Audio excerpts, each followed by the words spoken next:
Welcome to Work Life by Design. I'm your host, Mel Marsden. If the last few years have taught us anything, it's that change is inevitable and we no longer need to go to work to work. As a workplace dynamic strategist and the founder of Community, I draw back the curtains on my own business, the clients and projects that we deliver, along with tapping into the knowledge and insights from academics, business leaders and champions of change. I believe that our environments have the power to positively influence our behaviour and performance, inspiring our human potential.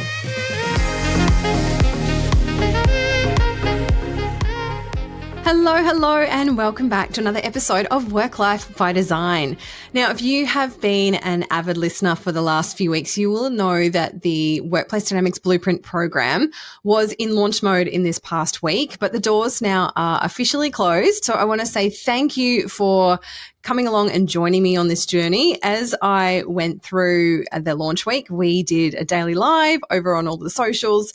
If you missed those, you can go back and watch them over on my website. Just head over to the media page and to watch, and you'll see those there. But the other thing that I did during that week was I held a masterclass. So this was a paid masterclass called The Secret to Creating a Dynamic Workplace. And it was really about starting to sort of show you what it's possible when you create a workplace that your people actually like. They love coming to work. There's a place where they want to be. And you might be surprised that the workplace isn't the be all and end all of doing that. It is a big part of it. It is the container. It is the space that holds all of this. And as you would have been tuning in and listening to over the last few weeks when we're talking about this particular season, it's all about creating community. And community is a multi-layered approach. It's the workplace itself is just one aspect of that. But today I want to share with you some of the cliff notes from that masterclass and dive into what it is that we need to be thinking about and how we can take action around actually using our place to connect to the hearts, the bodies, and the minds of our people. Now, I said this is the cliff notes to the masterclass. If you're interested in watching the full masterclass, head over to the show notes down below and click on the link and it'll take you through to where you can access that one there. But today I'm just going to give you the highlight reel from what's there so that you can decide whether or not you want to go and dive deeper into this, because I think that the opportunity that we have to really use our place and leverage it to connect to the hearts, the bodies and the minds of our people is often a lost opportunity. And when we talk about our property portfolio or our workplaces in our industry, we often refer to it in terms of people, place, and technology. So people, obviously the people that we are supporting and looking after and creating these environments for, the place itself, so the actual physical property, the real estate that the environment takes up, and the technology, is it how it all connects together and what it plugs in. But I think there's a really important element that's missing here. And whilst it might be a little bit of semantics, what we are really talking about here is connecting to the hearts, the bodies, and the minds of our people. Now, our workplaces are designed for people. That is why we create them. We create them so that we can bring our people together. So we need to be taking a much more human-centered approach, a much more people-orientated approach to how we look at them and looking at why we actually create them in the first place. What is the purpose that they're fulfilling? How are they supporting our people to do their best work, to flourish at work, to really thrive, and how are we using those elements of people, place, and technology to support them? So that's what I want to take you through today. I want to look at it from this lens of heart, body, and mind, and taking this much more human-centered approach. So when I'm talking about the heart, what I'm really talking about here is the collective emotion of a space. This is really what it's all about. It's otherwise known as the culture of an organization. And when we start to unpack that, it's about the brand, it's about the story of the company, and what is the emotional connection that this creates. So when I'm coming to work for an organization, how am I feeling about the business? How am I feeling about the other people? How am I feeling about the space? It's all intertwined and it's all interconnected, and it really starts to ripple outwards. So we're going to dive into this a little bit more in detail. When I'm talking about the body, I'm really talking about the physical environment, the built form that surrounds us, all the things that we can see, touch, hear, taste, smell. That is the physical, tangible things. It is a sensory journey that we take our people on when they come into our workplaces? Is how do we take them on this journey of feeling all of those sensations and connecting to it? And just like a body, is your workplace built for agility, performance, adaptability, or is it really slow and rigid and fixed?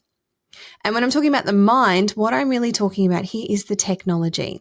This is what makes it all possible. The technology is how we plug ourselves in. It's how we connect our culture to our physical environment. It's how we communicate. It's how we understand what is happening. It's the bit that connects us all together and to one another. And we're going to dive into that in a lot more detail shortly. So to kick us off, let's start with the heart. Now, the heart, as I said, is about the collective emotion of a space. It's how we bring people together. It's the way that we feel. It's the way that we experience our space. It's the way we experience our businesses. And, people are drawn together. It's in our DNA. We are hardwired to want belonging, to want connection, to feel like we're part of something bigger. It's that desire for us to feel connected. And our workplaces can start to offer that in so much more depth. And if we look back through history, we come together and we coordinate effectively when we all are collectively believing in something. And historically, it might be a myths or legends. We may have worshipped the sun and the moon and the spirits and the stars. But today, those things that we're worshipping, the things that we are believing in, look more like our purpose, our brand, and our values of an organization. And so what we want to be doing here is connecting into those and leveraging them to embed them into the physical environment of our workplaces so that we're starting to connect to that emotion of the people that we want to be working with. Who do we want working for our organization? Who are the clients that we want to attract to our business? Because as Simon Sinek says, it's about attracting those who believe what you believe. So as an organization, what do you believe? What is your purpose? What is your grand vision beyond making money? What is your story? Where did you come from? Where are you going? What makes you different? There are a multitude of companies out there that are doing exactly the same thing as you, but they do it for a different purpose. They have a different set of reasons. They have a different set of values around what is important to them as an organization. They have a different origin story. They come from different beginnings. They have a different why as to why they even got into business in the first place. Unpacking all of that and understanding what is your unique offering is critical to creating an environment that then reflects that. Now, in the masterclass, I share with you a case study of Hall Chadwick, and we look at how we brought this brand to life in their physical environment, connecting to the hearts of their people by really truly understanding what was their purpose, what is their brand, where did they come from, what is their story, and we told that through the physical environment, and I take you through all of the steps and how we did that in the masterclass. So we really want to be thinking about how do we infuse the emotion, the heart of your business into your physical environment. We want to be capturing the essence of what it's like to work for you, to do business with you. How do you want people to feel? Because that is it at the end of the day, is when I walk into your space, how do I feel? Does it connect to me? Does it energize me? Do I get an insight into who you are and what kind of business you operate? This is what is important. And so we want to start to think about how do we attract those who believe what we believe, because that is when we are going to start to build a business that is really connecting to the hearts of our people. Are you ready to transform your workplace and inspire the human potential in your business? Then why not book in a complimentary strategy call with me? We'll uncover where you are and where you want to be and the opportunity that lay before you to ensure that you are preparing your workplace to adapt to any future. Just head over to my website, melissamarsden.com.au, or to the link in the show notes to book in your call. I look forward to chatting with you soon. Then we start to look at the body. So if we're talking about the heart as the emotion of a workplace, then the body is the physical embodiment of that. It's the sensory journey that we take people on. It's what we see, it's what we hear, it's what we smell. It's all of those elements that we can engage with, we can tacitly touch and experience through a workplace.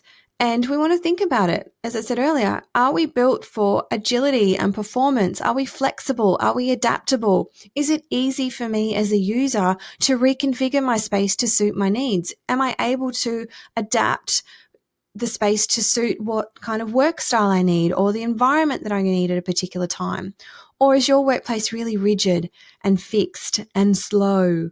And these things start to actually show up in the way that our businesses then operate. And I've got some beautiful case studies on this, particularly one around Mapian. Mapian were a 35-year-old company. They were very traditional in their approach, but by adapting their workplace to become more agile and adaptable and flexible, their business mindset also became agile, adaptable, and flexible. And they went on to create a number of mergers in just the 18 months beyond this new workplace because it had completely changed their mentality about how they physically worked in a space, which then kind of unstuck them from an operational perspective as well. So thinking about what that's looking like in your business. Now, we also know that our workplaces are able to guide our behavior. And so this is behavioral science, it's organizational psychology. When we actually understand what is important to us as an organization, we can then start to articulate, well, what does it look like for our employees to be behaving in a way that aligns with the values and what is important for our business? How do we want them working? How do we want them connecting? How do we want them communicating? All of these things can be guided by actually understanding what it is that you value and what are the behaviors that you want to see in your workplace. Because when we understand that, we can then start to create spaces that create subconscious cues for our people to guide them to behave in a way that aligns with this. And we really do this in 3 ways. The first one is through flow, the second is through zoning, and the third is through the spaces themselves. So when we talk about flow, what we're talking about is the sequence of activities. It's the routine, it's the patterns of behavior that we are wanting to embed into our workplace to encourage people to transition and experience the space in the way that we intentionally want them to. So thinking about what is the first point of contact when they come in the morning? Do we want them diving straight into their work and therefore we first present them with their workstations, or do we want them engaging in social connection, building that relationships with their colleagues by bringing them into the coffee machine and grabbing a coffee and having those casual interactions, really thinking about what are those touch points, what is the journey that we're taking our people on, and how do we want them to experience our space as they transition through it. It's about embedding routine and ritual into that space. Secondly, we think about the spaces themselves, and this is about how we co-locate and bring particular spaces together. Do we have spaces where we have all of our noisy, collaborative, robust conversations together? And do we have spaces that support that really quiet, introspective, concentrative work that is purely of an individual nature?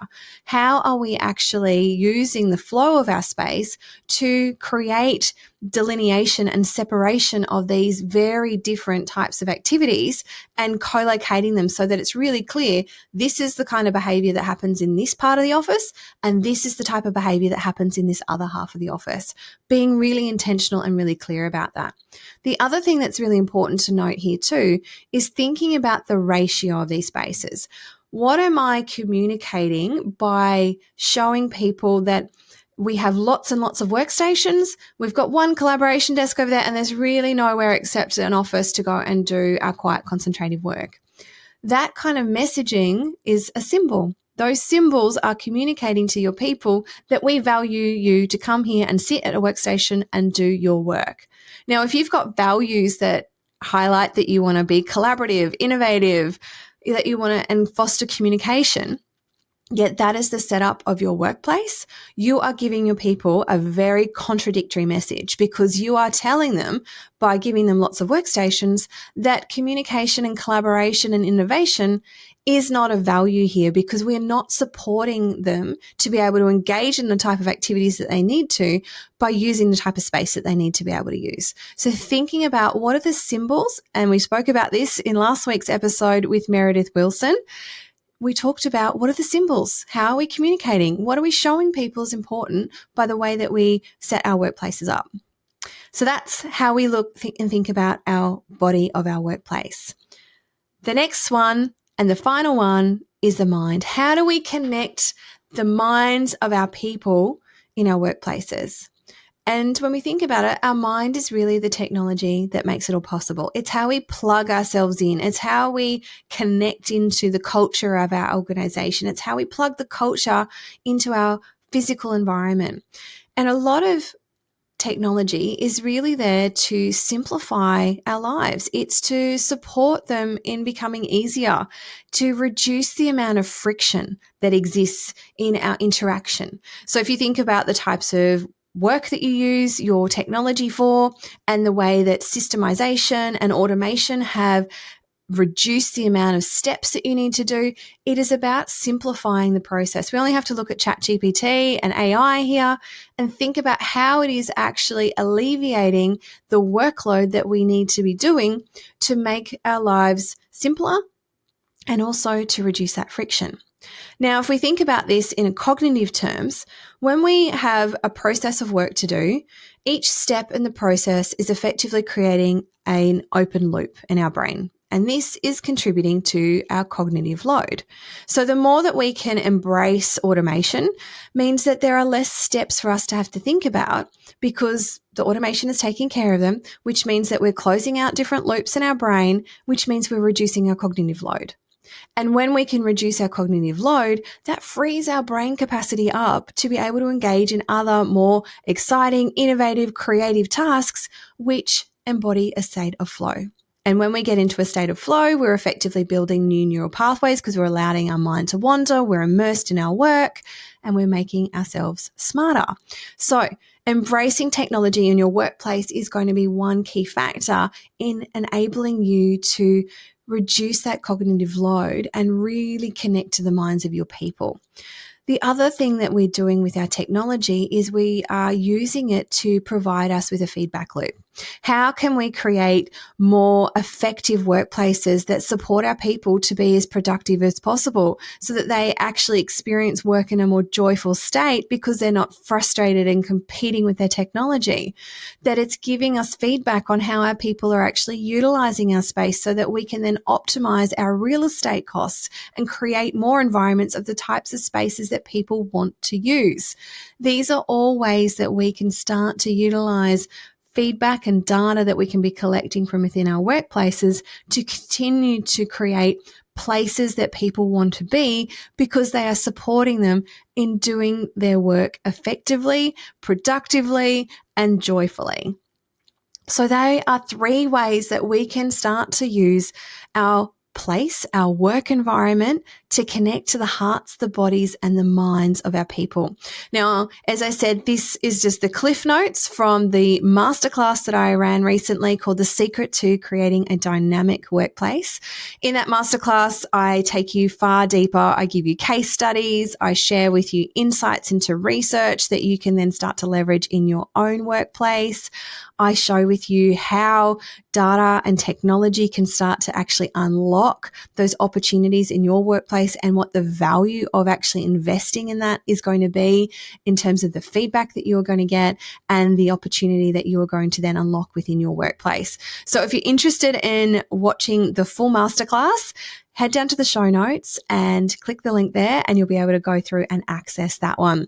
But that's it for me again this week. I'm going to be back again next week with a fabulous guest. I am super excited about this one. It is with the wonderful Dr. Sharon Parker. She is a professor at the Transformative Work Institute at Curtin University, and we are going to have one incredible conversation. So stay tuned for that one. Come back next week when that one drops.